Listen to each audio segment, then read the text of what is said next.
नवऱ्याचा सगळा पगार ताब्यात घेऊन त्याचं काय ना ऐकणारे आम्ही बायका 1,500 रुपये घेऊन सरकारचं ऐकणार होय?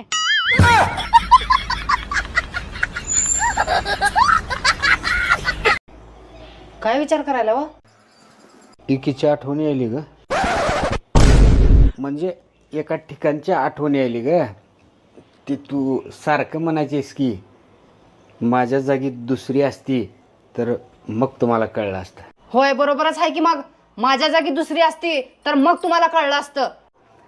तेच म्हणतो की मी, ती दुसरी कुठं आहे बघू की, चल.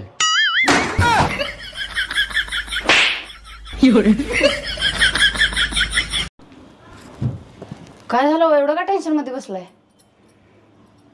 अगं थोडं पैशाचं टेन्शन होतं. मी विचार करायला होतो थोडं तुझ्या आईवडिलाकडून. भीक मागून पैसे आणा, पण माझ्या आईवडिलाकडून अपेक्षा ठेवू नका.